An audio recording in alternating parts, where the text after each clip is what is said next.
আগামী 2030 থেকে নিয়ে 35 নাগাদ এই পৃথিবীতে বিশ্বযুদ্ধ হবেই হবে। পৃথিবী এখন সেই দিকে চলে যাচ্ছে। একজন আরেকজনের চাইতে শক্তিশালী হতে যাচ্ছে।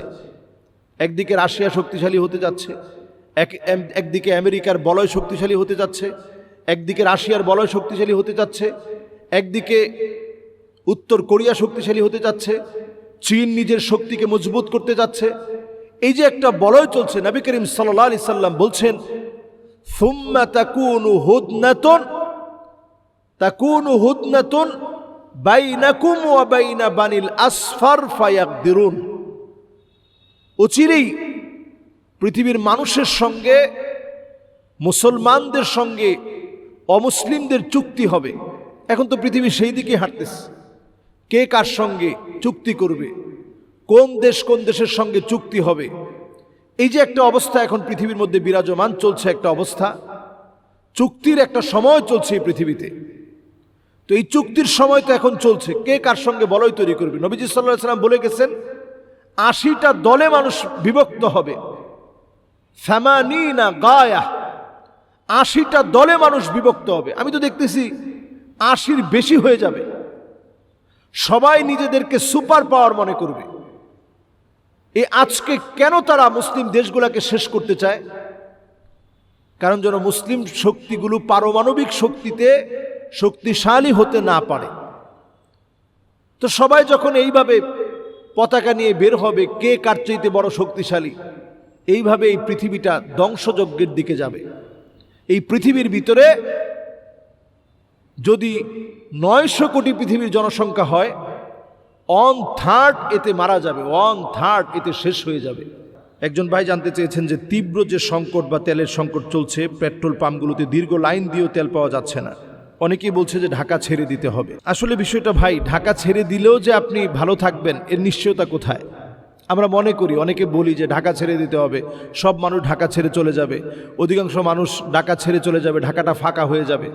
আসলে ভাই, পৃথিবীতে যখন সংকট চলে আসবে, আজকে আপনি মুসলিম উম্মার দিকে তাকায় দেখেন, এই পৃথিবীর 1-2 মানুষ তো না ভাই, 20 কোটি মুসলিমের মাথার উপরে ছাদ নাই।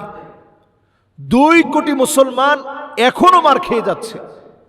সেখানে যদি একটা সংকট বাংলাদেশের উপরে আসে, তারা যেভাবে কাটিয়ে উঠতেছে আপনাকে ওইভাবে কাটাতে হবে। আর সংকটগুলো আসে কেন? এই জন্য সংকটগুলো আসে ভাই, মুসলমানের কান্নায় আমরা ব্যথিত হতে পারি নাই, তাদের কান্নার পরেও আমরা সেজদা অবনত হতে পারি নাই, দোয়ার সময়ে মুসলমানদের জন্য আমরা দোয়াটুকুন পর্যন্ত করি নাই, তাদের এই বিপদ মুসিবতের সময় আমাকে নামাজে টেনে আনতে পারে নাই। আমার মনটা এতটুকু কেঁপে ওঠে নাই যে হারে তার মসজিদটা ভেঙে ফেলতেছে, মুআজ্জিনকে মেরে ফেলতেছে, মুসলিম মুআজ্জিনকে জবাই করে দেওয়া হচ্ছে, ওই সময়ে বোমা মেরে মসজিদ উড়ায় দেওয়া হচ্ছে, এরপরেও কি আমি নামাজি হব না? এতটুকুন বুঝ যাদের ভিতরে আসে নাই, তো আযাব যখন আসবে, আযাব তো ভয়াবহ হবে। এই জন্য সংকট, এটা থেকে একমাত্র উত্তরণের মালিক আল্লাহ তাআলা। অন্য কেউ আপনাকে উত্তরণের পথ দেখাতে পারবে না। পৃথিবী এখন যেই ধারায় চলছে, যদি এবারের সংকটটা নিবেও যায়, আগামী 2030 থেকে নিয়ে 35 নাগাদ এই পৃথিবীতে বিশ্বযুদ্ধ হবেই হবে। পৃথিবী এখন সেই দিকে চলে যাচ্ছে। একজন আরেকজনের চাইতে শক্তিশালী হতে যাচ্ছে।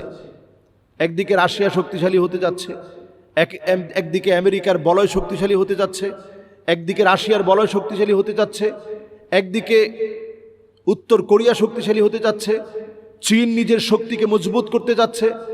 এই যে একটা বলয় চলছে, নবী করিম সাল্লাল্লাহু আলাইহি সাল্লাম বলছেন সুম্মা তাকুনু হুদনাতুন বাইনাকুম ওয়া বাইনা বানিল আসফার ফায়াকদিরুন। অচিরেই পৃথিবীর মানুষের সঙ্গে, মুসলমানদের সঙ্গে অমুসলিমদের চুক্তি হবে। এখন তো পৃথিবী সেই দিকে হাঁটতেছে। কে কার সঙ্গে চুক্তি করবে, কোন দেশ কোন দেশের সঙ্গে চুক্তি হবে, এই যে একটা অবস্থা এখন পৃথিবীর মধ্যে বিরাজমান চলছে, একটা অবস্থা, চুক্তির একটা সময় চলছে এই পৃথিবীতে। তো এই চুক্তির সময় তো এখন চলছে, কে কার সঙ্গে বলয় তৈরি করবে। নবীজি সাল্লাল্লাহু আলাইহি সাল্লাম বলে গেছেন 80টা দলে মানুষ বিভক্ত হবে।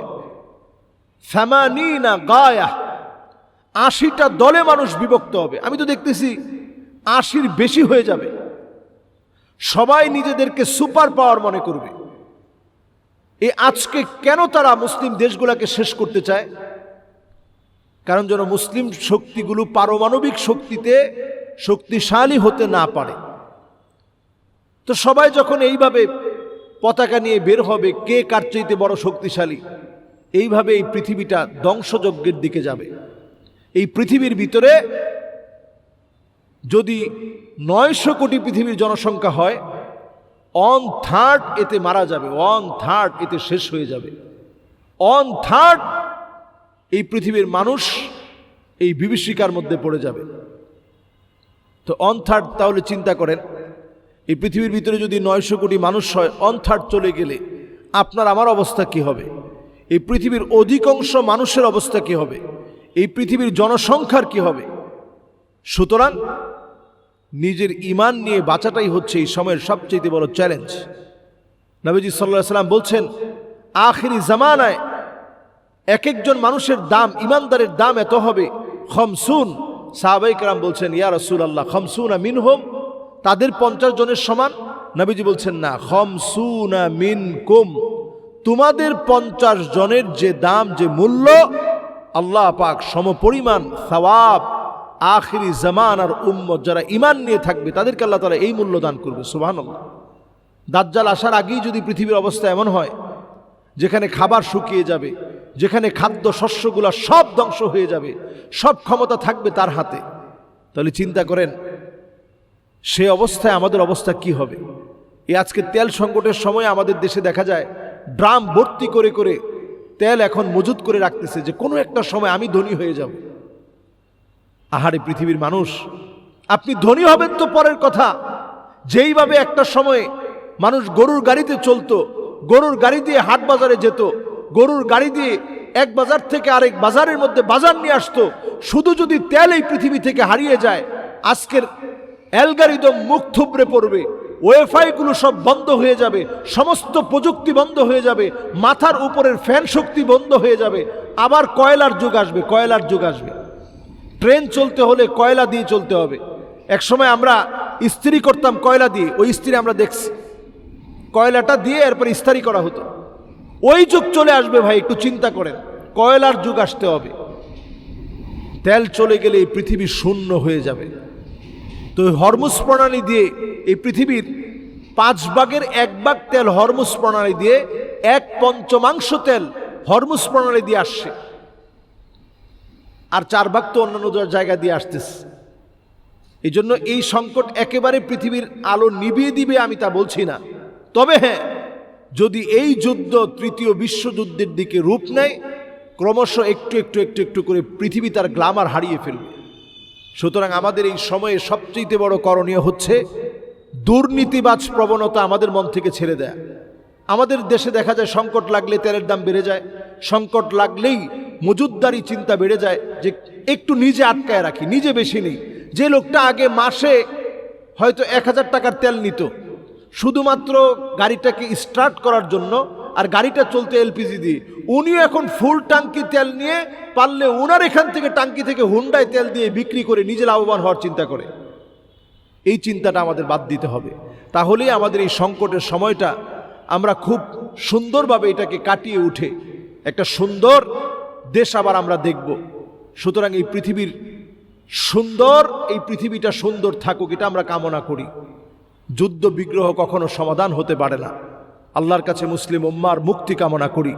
আল্লাহ তাআলা ইউসলিহুল্লাহু লাহু লাইলাতান ওয়াহিদা, এক রাত্রির ভিতরে মুসলমানদেরকে আল্লাহ তাআলা বিজয় দিবে। এই বিজয় এমনি আসবে না, অনেক ত্যাগ তিতিক্ষা কষ্টের বিনিময়ে বিজয় আসবে। আল্লাহ যেন আমাদেরকে সেই অত্যাসন্ন বিজয় যেন আল্লাহ আমাদেরকে দেখান।